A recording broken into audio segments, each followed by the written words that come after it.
I'm going to tell you something. You got to have a tremendous work ethic to be successful in here. In other words, and you can relate to this, you got to have a lot of dog in you. You really do, man, if you want to be successful, because it's going to be a lot of trying times. So you have to have a tremendous work ethic. But you got to have faith. Faith without works is dead. You hear it all the time. You go to church and you learn all these scriptures, but then you don't apply none of them to your life. You're looking at a man who has made the simple application of 3 or 4 scriptures and maxed them out to get here. I maxed out 3, 4 scriptures to get here. I kid you not. I'll share them with you if you want to hear about them, but I maxed out 3, 4 scriptures to get here. I'd love to tell you I'm the funniest person ever lived, but I ain't. Richard Pryor got that. I'd love to tell you I'm the greatest entertainer, but I ain't. Michael Jackson was that. I got all that, but they gone. So I probably am. But listen, man, but I got to tell you something. If you could get a couple of things from me, if you could gather this piece of information. Albert Einstein said once, he said, imagination is everything. It's the preview to life's coming attractions. Now I want you to get this now. Imagination is everything. It's the preview to life's coming attractions. Because if you think about it, everything you have, everything we have in this world, somebody imagined it. It's your imagination is tremendous. Somebody was sitting on the phone one day talking with a cord to the wall and said, man, I wish I could just go outside with this phone. Everybody in here got a cell phone. Somebody imagined that. Somebody got tired of riding in a wagon cross country from slavery to freedom. Somebody said, I wish we had something that made these wheels move by themselves. We drive cars. People got tired of driving from New York to LA. Somebody said, I wish we could fly. We got airplanes. Imagination is everything. It's the preview to life's coming attractions. Your real life, the one God really got for you, is in your imagination. It is not in your current situation or your current paycheck. And if you've been living like that, you have then restricted yourself to a commonality that is really not yours. Because what really God got for you is really in your imagination. Now, since there's a lot of church folk in here, let me tie that to a scripture. Because this is when you really start affecting black folk. See, y'all don't really bleed nothing till you tie it to some type of church thing. So let's just go on and do that. And once again, before I start this, I am not a pastor or a preacher. So there is a scripture that Albert Einstein took this quote from. It's like the book The Secret. The Secret is one of the top-selling motivational books ever. But if you read the book The Secret, it's all biblical. Everything comes from the Bible. You really don't need self-help books. You don't need The Magic of Thinking Big, The Power of Positive Thinking, How to Win Friends and Influence People, Think and Grow Rich, The Winner's Circle. I've read them all. All of that information is in Proverbs, all of it. But let me give you this scripture. You've all heard this, right? Faith is the substance of things hoped for and the evidence of things not seen. So when I told you a minute ago, you got to have a tremendous work ethic, but you got to have a lot of faith. I talk to so many people who get older, like some of us are, and they've lost their faith. Well, faith is really simple. Faith is the substance of things hoped for. All that means is in the beginning, you just hope something pop off. You know, you just kind of hope something happened for you. I was hoping I would get on TV. I wrote it on a piece of paper when I was 10. I want to be on TV. The problem I had when I wrote it at 10 was I suffered from a severe stuttering problem.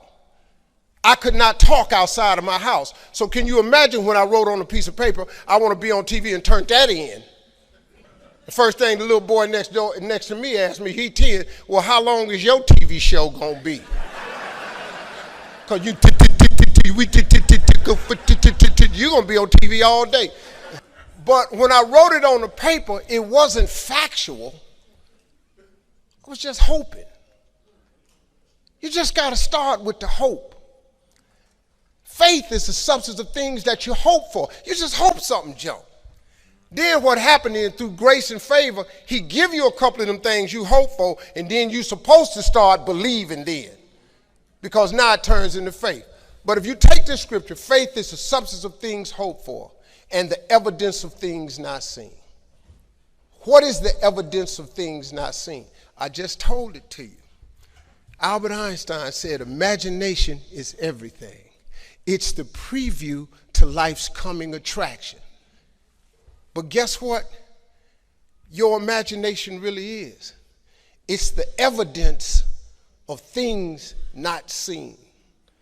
Because your imagination, you know why it's the evidence of things not seen? Because you're the only one can see it.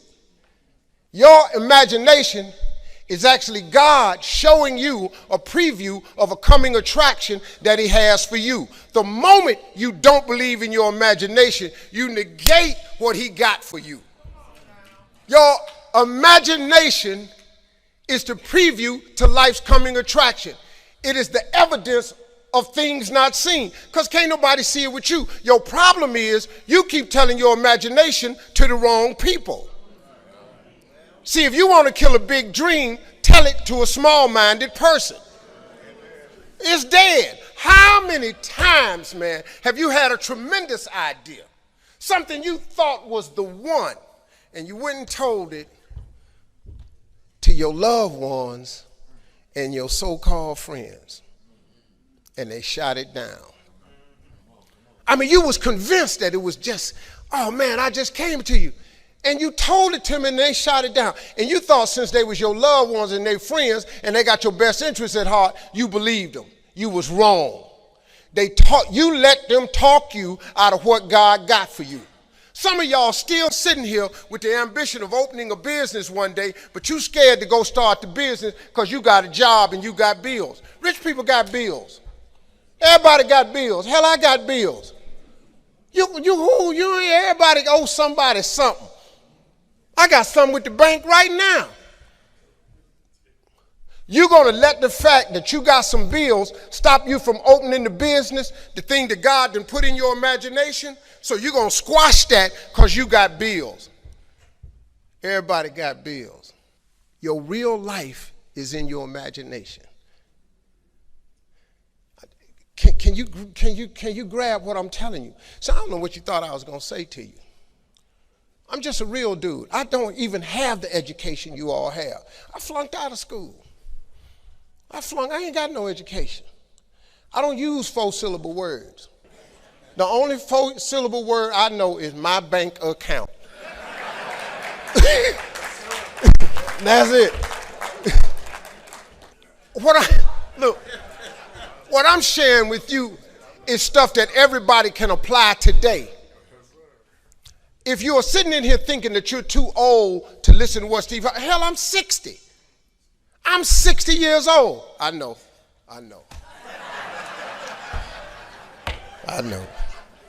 You can't believe it. I know. He's so fly. I know. But I'm 60. But I still rely on my imagination. See, if you think you're too old to make it, let me give you a prime example. Colonel Sanders.